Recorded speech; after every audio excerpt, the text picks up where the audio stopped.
जय श्री कृष्ण। नमस्कार। श्रीमद् भगवत गीता के अध्ययन की इस श्रृंखला में अष्टम अध्याय अक्षर ब्रह्म योग के आज के सत्र में सभी का स्वागत एवं अभिवादन। ओमकार के नाद के साथ प्रार्थना करेंगे।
वक्रतुंड महाकाय सूर्यकोटिसमप्रभ निर्विघ्नं कुरु मे देव सर्वकार्येषु सर्वदा।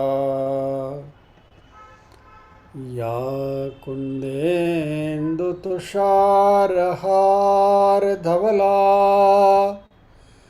या शुभ्रवस्त्रावृता या वीणावरदण्डमण्डितकरा या श्वेतपद्मासना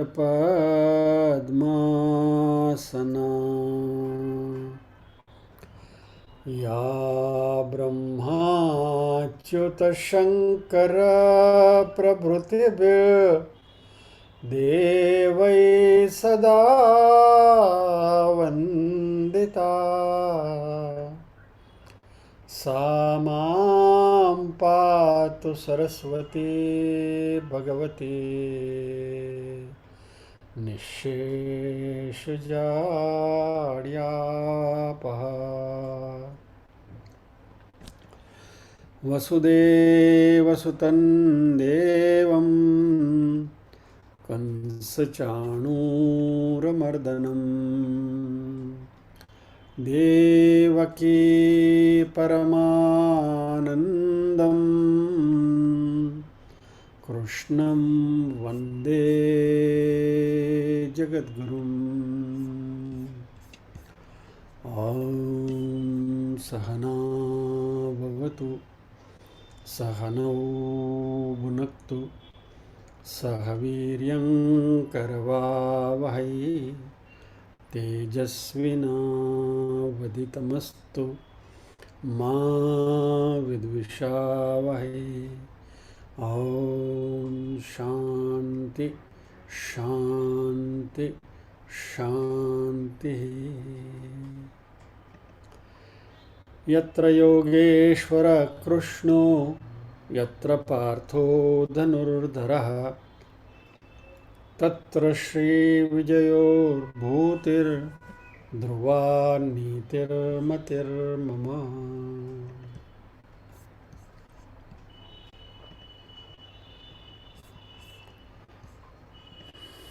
हम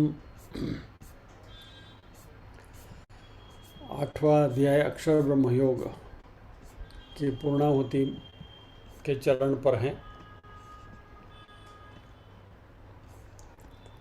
इस अध्याय की शुरुआत में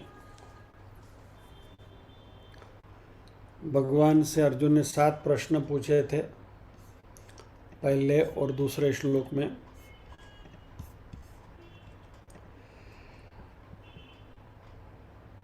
अर्जुन उवाच किं तद्ब्रह्म किमध्यात्मं किं कर्म पुरुषोत्तम आदिभूतं च किं प्रोक्त मदिदैवं किमुच्यते अधियज्ञः कथं कोत्र देहेऽस्मिन् मधुसूदन प्रयाणकाले च कथं ज्ञेयोऽसि नियतात्मभिः।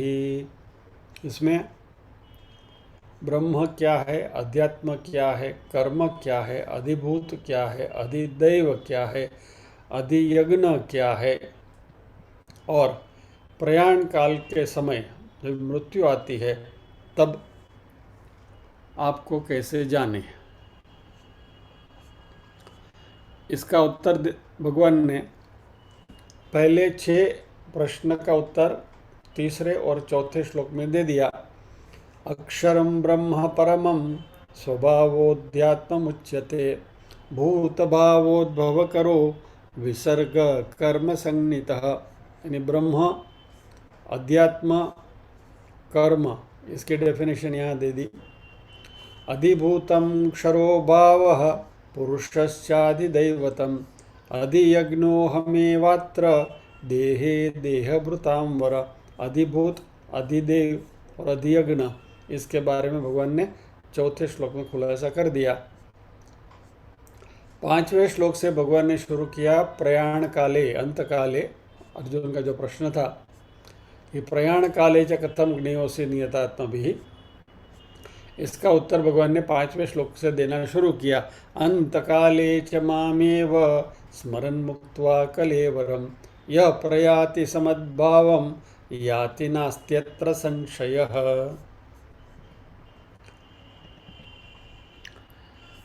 तो लास्ट टाइम हम जो चर्चा कर रहे थे इसमें हमने एक बात स्पेसिफिकली जानी कि इस अध्याय में भगवान सगुण साकार ब्रह्म की उपासना की बात कर रहे हैं।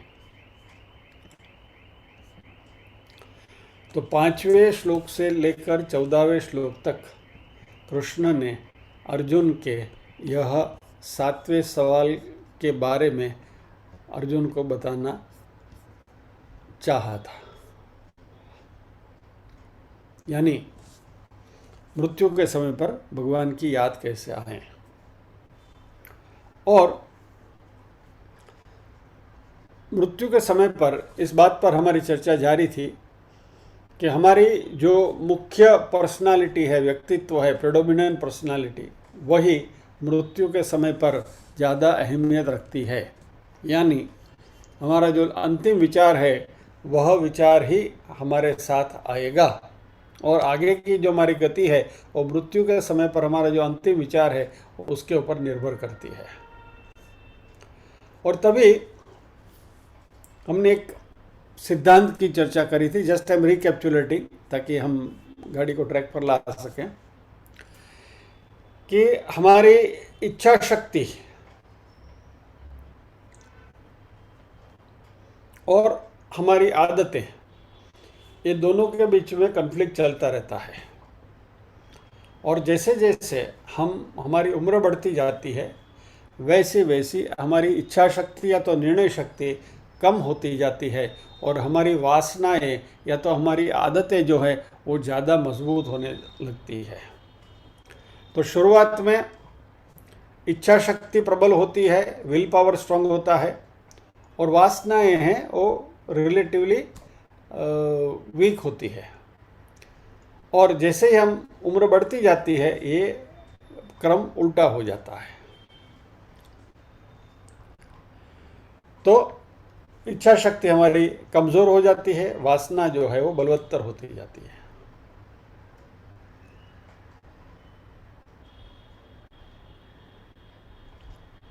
हमने देखा था, ये डिस्कशन में मैंने किया था कि कोई भी व्यसन लगने के लिए शुरुआत में जब भी हम ये करते हैं, मेरा अपना अनुभव कहूँ तो जीवन में जब पहली बार मैंने बियर पिया था तो तभी सोचा कि नहीं कभी हाथ नहीं लगाएंगे उसको, कितना कड़वा है, नथिंग डूइंग। जो सच बात बता रहा हूँ, अपने अनुभव के स्वानुभव की बात बता रहा हूँ। और फिर धीरे धीरे मित्रों के साथ संगत कुछ ऐसी थी, तो फिर बियर भी पिया, विस्की भी पी ली, और बाकी जो जो जो भी है वो सारे प्रकार आजमा ली। लेकिन फिर भी तभी विल वो स्ट्रॉन्गर। एक समय ऐसा आया, तिरुपति बालाजी के दर्शन करने गया था, और तभी सोचा कि ये जो आदत है इसको जड़मूળમાંથી કાઢી નાખવી છે। અને तिरुपति के सामने खड़े रहकर प्रण लिया कि आज से अल्कोहल बंद। तभी से बंद है, तो फिर बाद में कभी छुआ नहीं। लेकिन कहने की आदत क्या है कि तभी वो विल पावर वो strong. I was in my prime youth, तो तभी क्या विल पावर स्ट्रांग रहता है, और ये आदत जो है वो रिलेटिवली कमज़ोर होती है।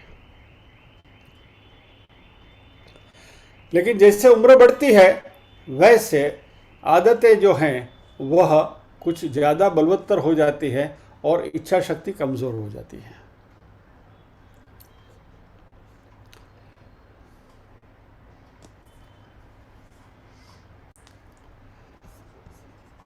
कोई अच्छे भोजन की हमें लालसा होती है, या तो स्वादिष्ट भोजन की लालसा होती है। હું તમને ક્લાસમાં વારે ઘડી જે બટેટાવડાનું એક્ઝામ્પલ આપું છું, that I am giving only for sake of example ना, यानी कि बटाटा वड़ा के मैं भोगी नहीं हूँ, बट फिर भी just to put everybody on a stream, और ये सबको अच्छा लगता है, इसलिए इसका उदाहरण के तौर पे यहाँ क्रेज इतना नहीं है।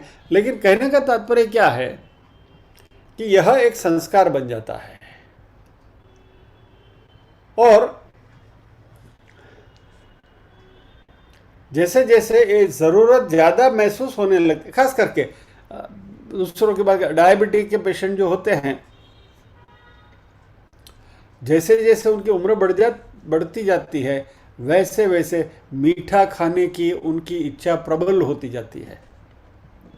उनको मालूम है कि मीठा नहीं खाना चाहिए, स्वीट नहीं खाना चाहिए, शुगर अवॉइड करना चाहिए, लेकिन जैसे उम्र बढ़ती जाती है वैसे वैसे स्वीट खाने की उनकी तत्परता ये बढ़ती ही जाती है। यानी इच्छा शक्ति, विल पावर कम होता जाता है, और ये जो संस्कार है वह दृढ़ीभूत होता जा रहा है।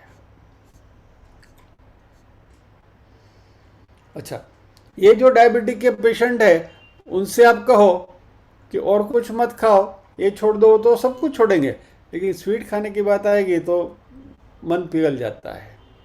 सामने कोई भी प्रकार की स्वीट देखे, हाँ चलो थोड़ा खा लेते हैं। और फिर वो कहीं शादी में भी कहीं भोजन करने के लिए गए तो स्वीट के काउंटर पे उनकी नज़र ज़रा ज़्यादा रहती है, क्योंकि वहाँ कोई दिखता नहीं है ना, वो बेटा बहू कोई बोलने वाला नहीं होता है कि पिताजी मत खाओ करके। तो जब एक आध चमचो बासुंदी खाए आवे मटकी भरी ने कि रस पी ले। बट कहने का तात्पर्य क्या है,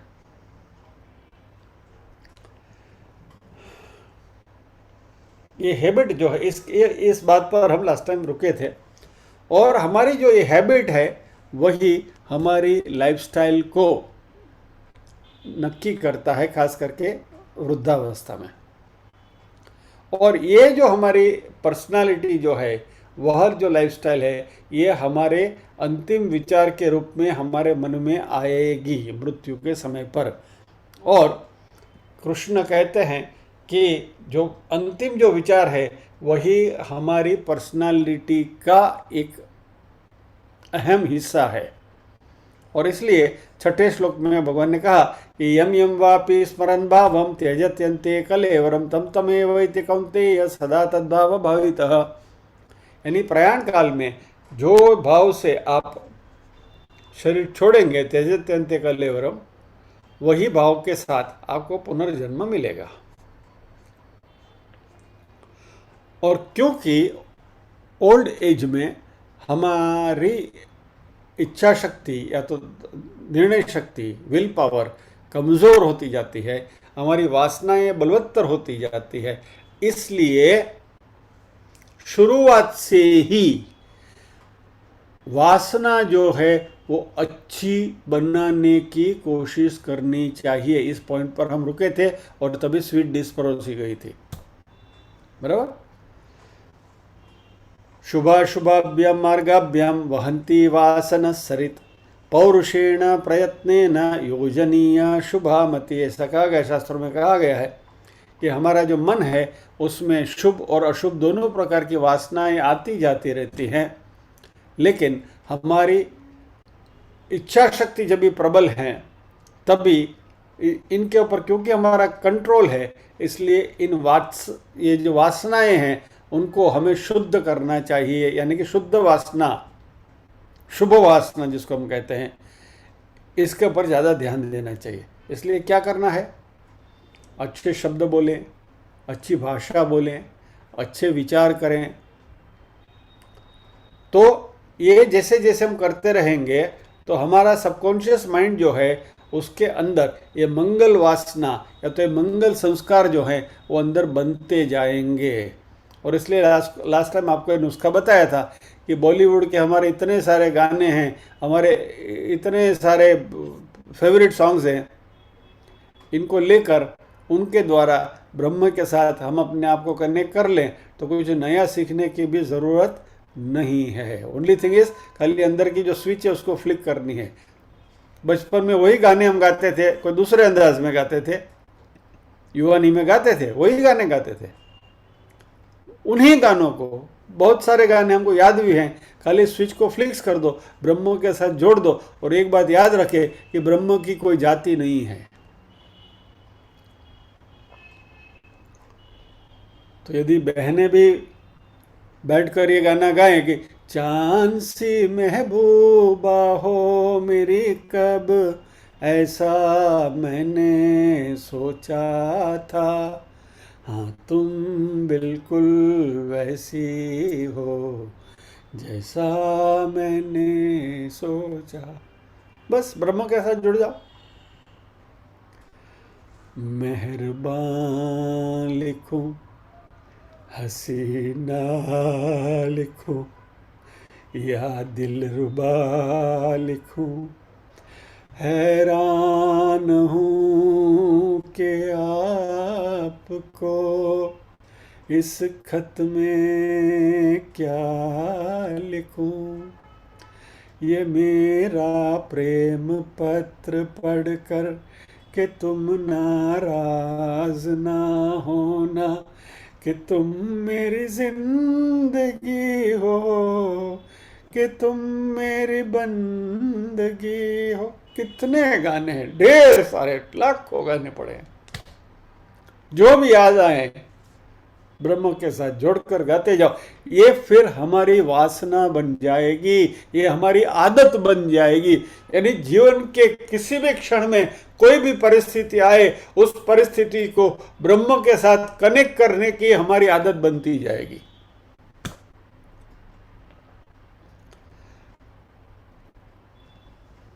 પછી લગનની પંગતમાં બાસુંદી પણ સારી પીરસાણી હોય ને તો એ સારી બાસુંદીમાં બ્રહ્મ દેખાય કે લેજો આજ બ્રહ્મ કેવો મીઠો લાગે છે। सोचिए जरा। इसलिए तो नरसिंह मेहता ने कहा है ना, ब्रह्म लटका करे ब्रह्म पास है। संसार में सभी जगह पर ब्रह्म बिखरे पड़े हैं, बस देखने की दृष्टि चाहिए और वो दृष्टि हमें डेवलप करनी है। और फिर क्या होगा कि मृत्यु के समय पर मान लीजिए कि हम हॉस्पिटल के बिस्तर पर पड़े हैं, कोमा में हैं, शुद्धि में नहीं हैं, लेकिन ये संस्कार बन गया है, इसलिए हमारा सबकॉन्शियस माइंड बेशुद्ध मूर्छित अवस्था में भी मन के अंदर जो विचार चलेगा वो ये शुभ वासना का ही चलता रहेगा और ये शुभ गति की ओर हम अग्रसर होंगे, ईश्वर की प्राप्ति के मार्ग पर हम कदम रख देंगे। इसलिए अभी से सतर्क रहते हुए जीवन के सारे प्रसंगों को ब्रह्म के साथ कनेक्ट करने की आदत डालते जाए, डालते जाए, डालते जाए। ये आदत बन जाएगी, ये स्वभाव बन जाएगा। और ये बात डंके की चोट पे अधिकार पूर्वक मैं कह रहा हूं कि इसका प्रयोग मैं स्वयं अपने जीवन में कर रहा हूं और मजा आता है, आनंद आता है।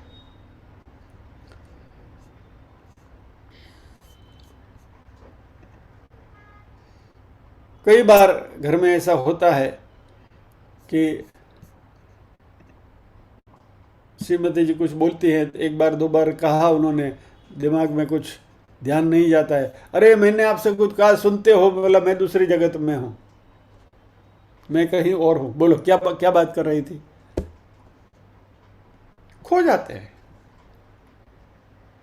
इसलिए भगवान ने कहा 7वें श्लोक में, तस्मात् सर्वेषु कालेषु मामनुस्मर युध्य च मयि अर्पित मनो बुद्धि मामे वैश्यस्य संशयः।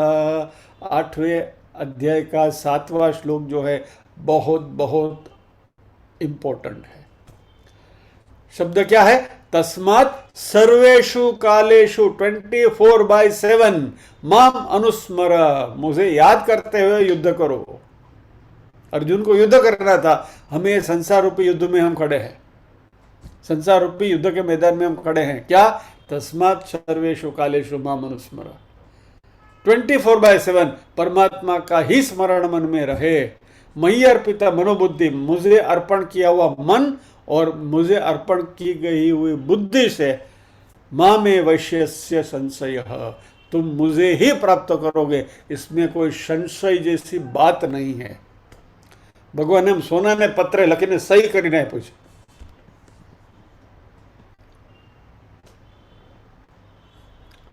अच्छी किताबें पढ़े हैं। आजकल तो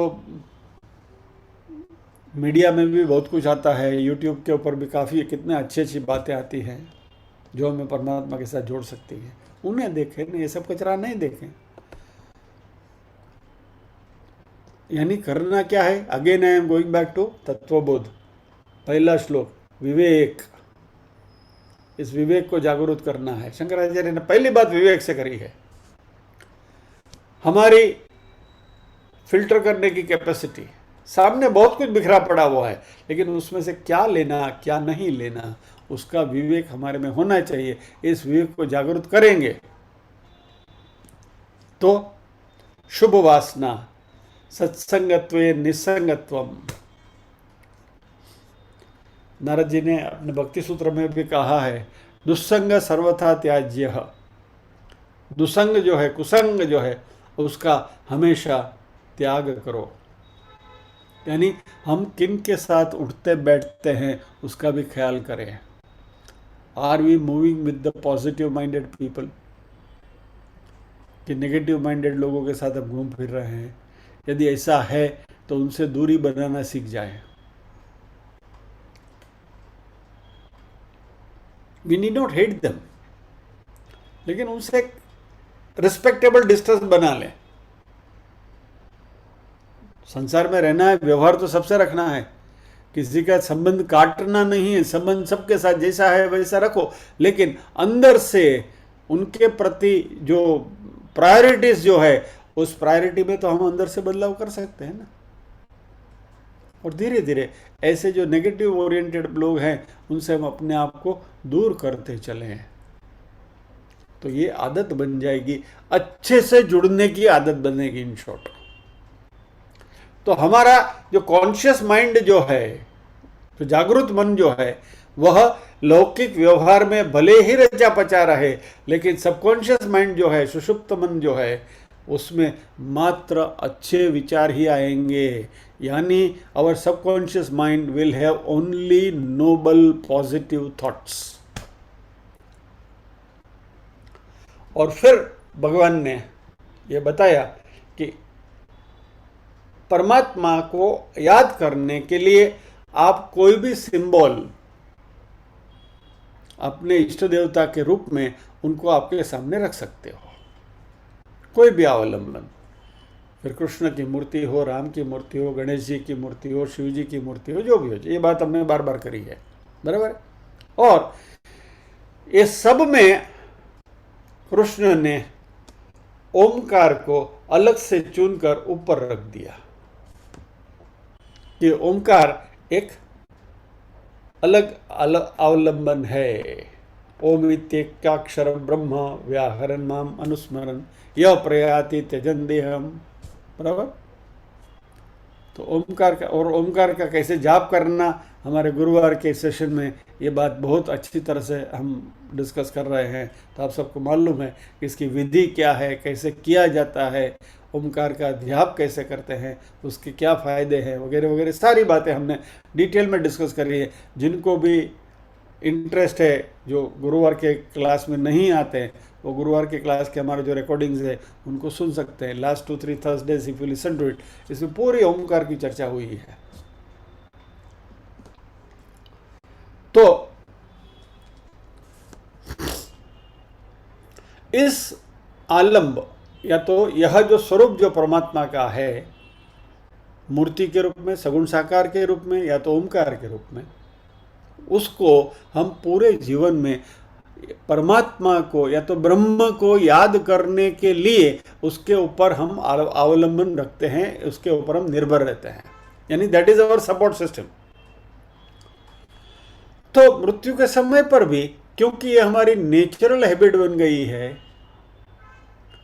हमारा मन जो है वह संसार से हट के अपने इष्ट देव के स्वरूप में स्थिर हो जाएगा, जैसे भीष्म का हुआ था।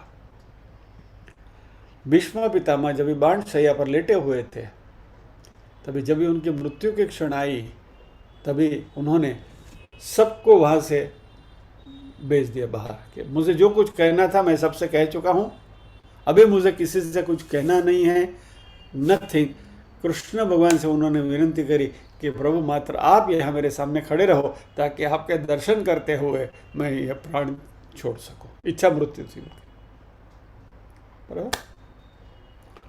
इतना तो करना स्वामी, जब प्राण तन से निकले, गोविंद नाम लेकर जब प्राण तन से निकले, इतना तो करना स्वामी। हे प्रभु, अंतिम क्षण में आप मेरे सामने रहना। भीष्म की यही प्रार्थना थी, हमारी भी यही प्रार्थना रहे। प्रयाण काले ईश्वर स्मरण, ये भगवान ने 5वें श्लोक से 14वें श्लोक में ये सारी बातें हमें बताई। और इससे हमें क्रम मुक्ति मिलेगी। 15 से 22वें श्लोक तक भगवान ने 2 प्रकार के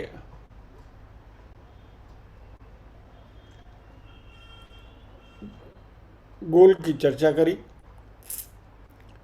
एक लक्ष्य की चर्चा करी। एक लक्ष्य हमारा है परमात्मा स्वयं, क्या, और दूसरा लक्ष्य परमात्मा के अलावा कुछ भी हो सकता है। बराबर। और कृष्ण यहाँ कहते हैं कि यदि लक्ष्य हमारा परमात्मा है तो हमें वह अमरत्व की ओर ले जाएगा। परमात्मा जो है वही हमारे आश्रय होने चाहिए, परमात्मा ही हमारा सहारा होना चाहिए, वही हमारा ध्यान हमेशा रहना चाहिए। जब भी हम संकल्प वगैरह करते हैं, तभी जब आचमनी रखते तो पहला नाम लेते अच्युताय नमः। अच्युत, जो बिल्कुल च्युत नहीं होते, the one who does not move at all, form है अपनी जगह पर, it does not slip.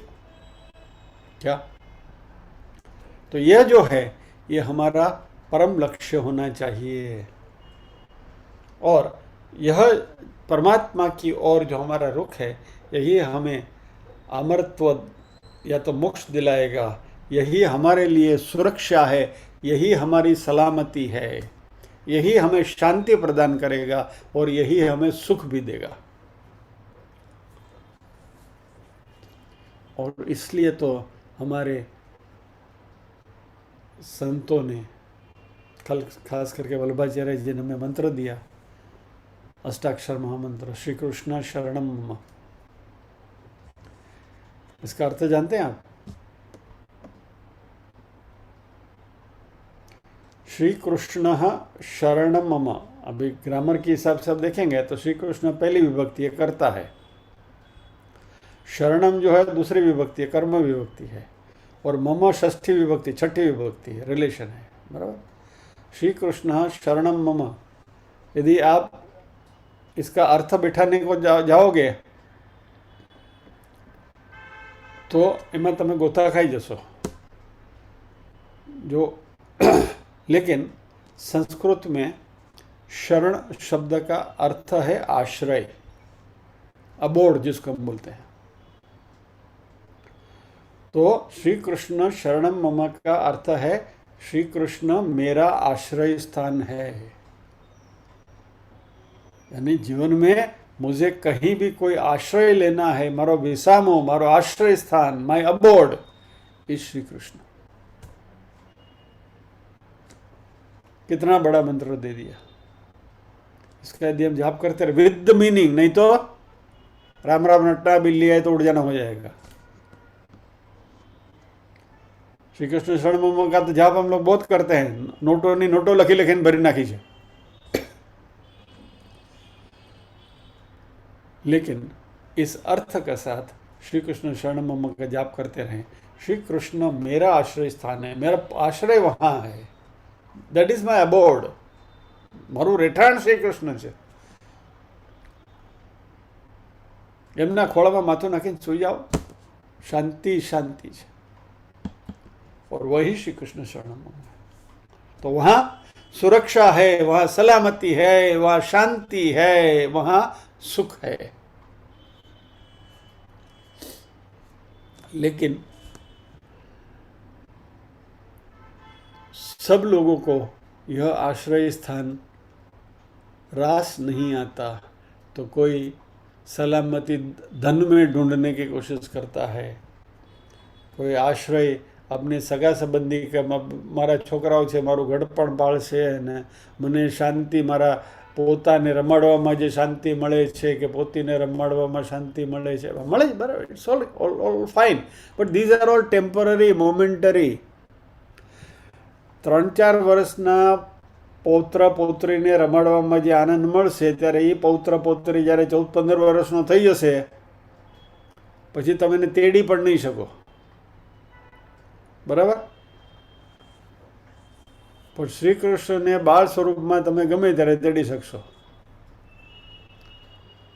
Natwar નાનો રે કાનો રમે છે મારી, कितना आनंद आता है। तो संसार का कोई भी व्यक्ति वस्तु परिस्थिति जो भी उसका अवलंबन लेंगे तो क्षणिक है, टेम्पररी है। परमात्मा का अवलंबन लेंगे तो वो शाश्वत है, इटर्नल है। और यही हमारा लक्ष्य होना चाहिए। दिस शुड बी अवर गोल, ये भगवान श्री कृष्ण यहाँ कहते हैं। क्योंकि बाकी की सारी चीजें टेम्पररी हैं, समय और स्थल, टाइम एंड स्पेस के दायरे में बंधी हुई हैं। कभी हाथ में से सरक के निकल जाएगी, पता नहीं चलेगा। श्री कृष्ण शरणम मम, श्री कृष्ण का आश्रय जो हमारा है परमानेंट है, हमेशा के लिए है, उसी का सहारा हम क्यों न लें।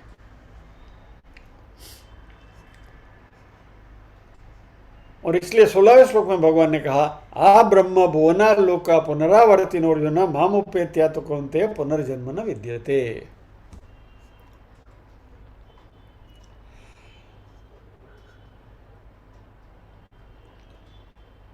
समय और स्थल, टाइम एंड स्पेस के दायरे में आने वाली सारी चीजों का उपयोग करने में कोई प्रॉब्लम नहीं है। ज़रूरत है, उसका भी उपयोग ज़रूरत है। हमें भी घर चाहिए, वस्त्र चाहिए, रोटी कपड़ा मकान तो चाहिए नहीं, जब तक शरीर है तब तक सब कुछ चाहिए। But we should not depend on them, ये हमारा सहारा नहीं होना चाहिए। हमारा सहारा मात्र श्री कृष्ण। एक एग्जाम्पल हमने डिस्कस किया था, शायद यदि आपको याद होगा, कि आपके घर में एक बहुत सुंदर नक्शी काम करके बनाई हुई एक कुर्सी है जिसके ऊपर अच्छा पेंटिंग किया हुआ है, ब्यूटीफुल इट इज, दिखने में इतनी सुंदर है, लेकिन वो कार्डबोर्ड की बनी हुई है, पुट्ठे की बनी हुई है। अच्छे से अच्छा कलर उसको किया हुआ है, डिज़ाइन अच्छी है, बढ़िया सी बढ़िया डिज़ाइन है, लेकिन वो कुर्सी कितनी भी अच्छी हो, मनमोहक हो, मनभावन हो, उसके ऊपर आप बैठ नहीं सकते। ये संसार जो है ये कार्डबोर्ड की कुर्सी की तरह है, मनमोहक है, मनभावन है, सब कुछ है, लेकिन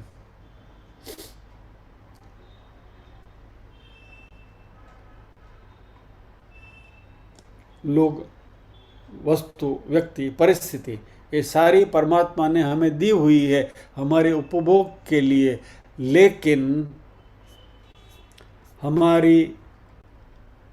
हमारे आश्रय के लिए, सिक्योरिटी के लिए इनके ऊपर निर्भर रहेंगे तो धोखा खाएंगे।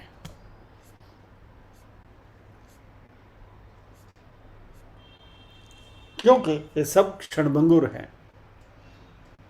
तो परमात्मा जो हैं वो असीम लक्ष्य हैं और संसार की जो चीज़ें हैं वो सीमित लक्ष्य हैं। One is permanent, another is temporary.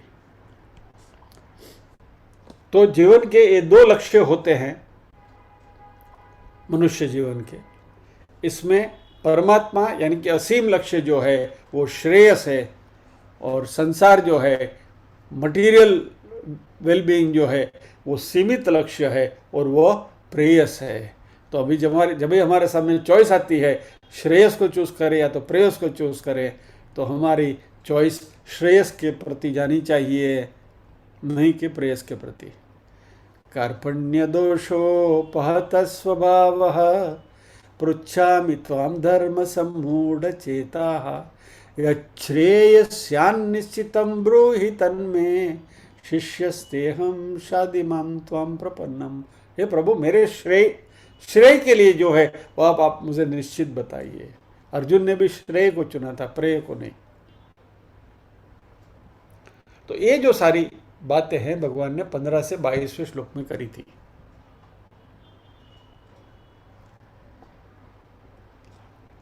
तेईस से 27वें श्लोक में भगवान ने दो प्रकार के रास्तों की बात करी, दो प्रकार के गोल की बात करी, दो प्रकार के लक्ष्य की बात करी, जिसके लिए दो रास्ते हैं। एक है शुक्ल गति, एक है कृष्ण गति।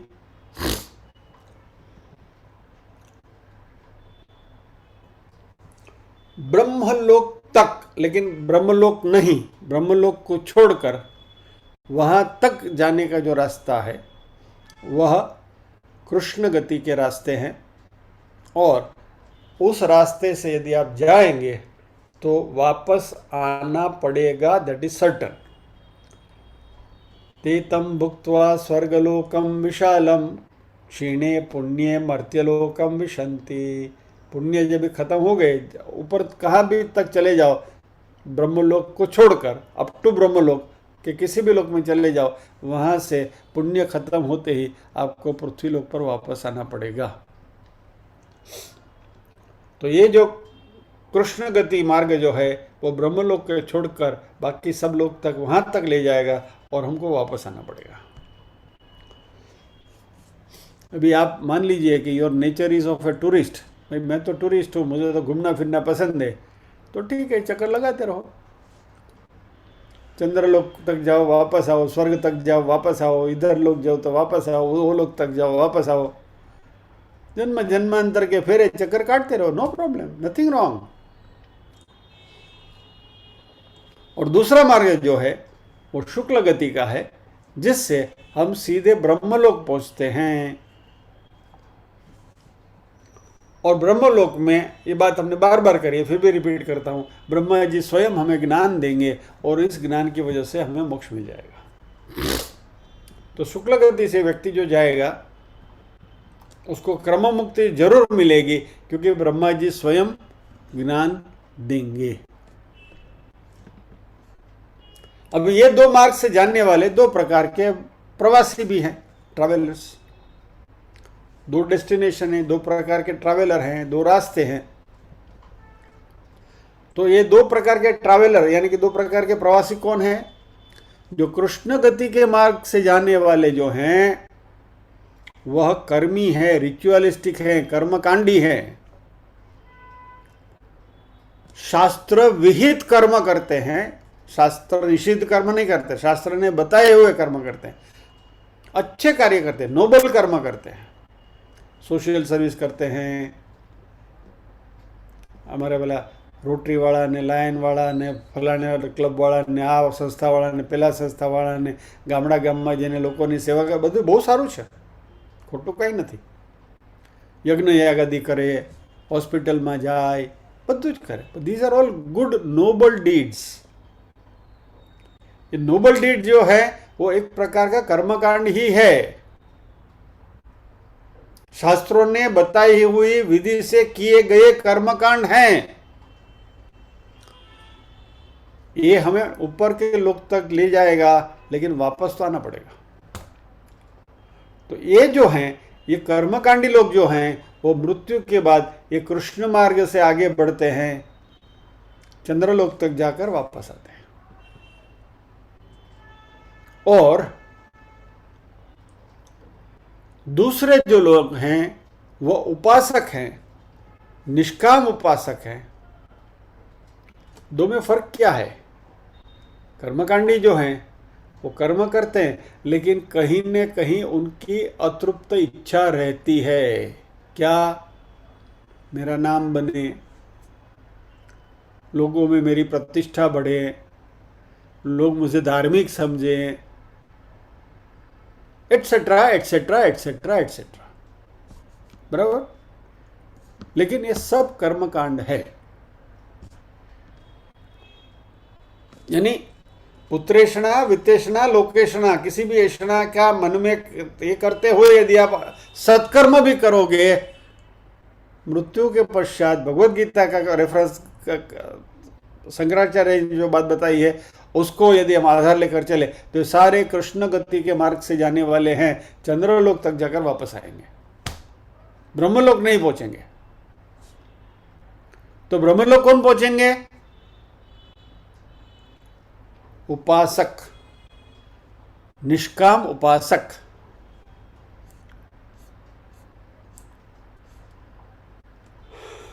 उपासक, निष्काम उपासक यानी पहले जो हमने बात करी ना कि जिसका ध्येय, जिसका मन परमात्मा में ही है, श्री कृष्ण शरणम मम जिनका जाप है, उनको और कुछ नहीं चाहिए, मुझे मात्र परमात्मा चाहिए।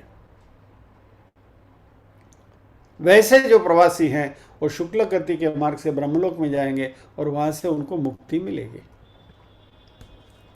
और इसमें जो तीसरा प्रकार जो है वह कॉन्टेस्ट नहीं कर रहा है। हमने सोचा था ये कर्मी और ये उपासक दो ही कैंडिडेट है, एक तीसरा अगत्य का कैंडिडेट जो है वो ये रेस में नहीं है, और वो है ज्ञान मार्ग। तो यहां जो है वह अज्ञानी कर्मी है, अज्ञानी उपासक है। अज्ञानी काय का? निर्गुण निराकार ब्रह्म के बारे में अभी तक उनको पता नहीं चला है, क्योंकि वह ज्ञान योग में आए नहीं हैं।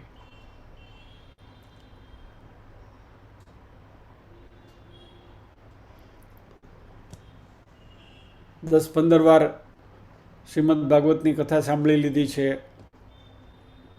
8-10 बार रामायण सुन चुके हैं, शिव पुराण सुन लिया है, गणेश पुराण सुन लिया है, देवी भागवत पढ़ लिया है, सब कुछ कर लिया है।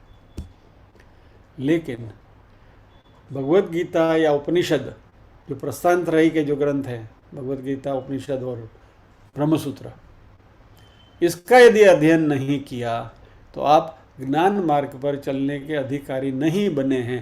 तो आपको या तो कृष्ण गति या तो शुक्ल गति से जाना पड़ेगा। ये जो तीसरा रास्ता है इससे अभी तक आप अज्ञानी हैं, इसलिए अज्ञानी कर्मी या तो अज्ञानी उपासक। लेकिन ये 8वें अध्याय में भगवान ने ये ज्ञानी की बात करी नहीं है। ये जो ज्ञानी है वह 90 अध्याय का हीरो है। उसके बाद अगले अध्याय में आएगी, तभी करेंगे। तो कर्मी और उपासक, ये इस दो मार्ग से, शुक्ल गति या तो कृष्ण गति से, कर्मी कृष्ण गति से, उपासक है शुक्ल गति से, अपने अपने डेस्टिनेशन पर जाएंगे। कृष्ण गति से जाने वाले जो कर्मी हैं वो लौट कर वापस आएंगे। शुक्ल गति से ब्रह्मलोक में जाने वाले ब्रह्मा जी के पास ज्ञान प्राप्त करके मुक्त हो जाएंगे। 23 से 27वें श्लोक तक भगवान ने ये बात करी और फिर भगवान ने इसको कंक्लूड कर लिया कि यदि हमें कर्म और उपासना के बीच में कोई भी पसंदगी करनी है तो उपासना को पसंद करना चाहिए, ज्ञान क्योंकि इस रेस में नहीं है।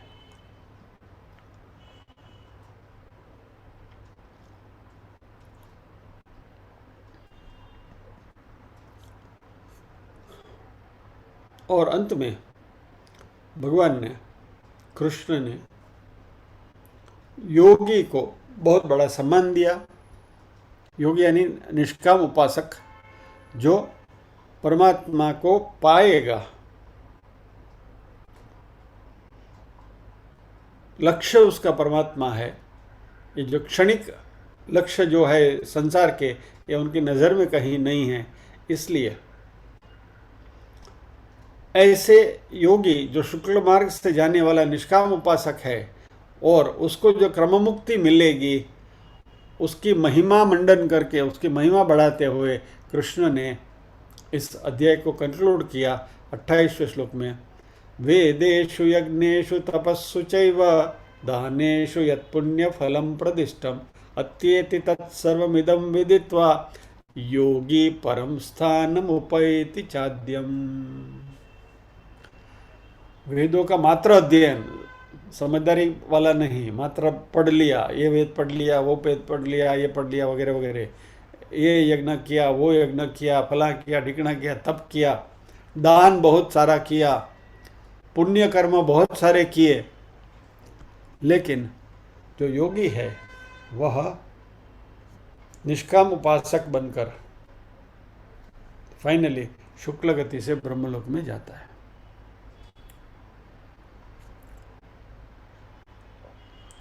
और भगवान ने ओमकार की बात करते हुए निर्गुण निराकार को छूकर बाहर निकल गए, और इसलिए इस अध्याय का नाम भी अक्षर ब्रह्म योग ऐसा रखा गया है। तो ओम तत्सदिति श्रीमद्भगवद्गीतासु उपनिषत्सु ब्रह्म विद्यायां योगशास्त्रे श्रीकृष्णार्जुन संवादे अक्षर ब्रह्म योगो नाम अष्टमोऽध्यायः। श्रीकृष्णार्पणमस्तु।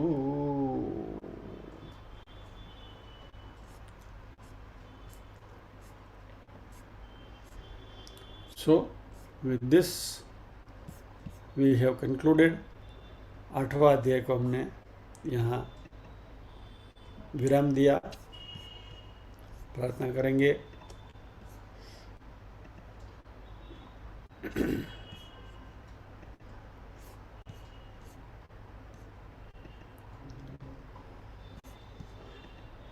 ओम असतो मा सद्गमय तमसो मा ज्योतिर्गमय मृत्योर्मा अमृतंगमय। सर्वेषां स्वस्तिर्भवतु, सर्वेषां शान्तिर्भवतु, सर्वेषां मङ्गलं भवतु, सर्वेषां पूर्णं भवतु। लोकाः समस्ताः सुखिनो भवन्तु, लोकाः समस्ताः सुखिनो भवन्तु। नाहं कर्ता हरिः कर्ता, हरिः कर्ता हि केवलम्। ओम शांति शांति शांति। सभी के हृदय काल में विराजमान परम कृपालु परमात्मा को वंदन करते हुए आज के सत्र को यहाँ विराम देते हैं। अगले सत्र से 90वें अध्याय का प्रारंभ करेंगे। तब तक जय श्री कृष्ण।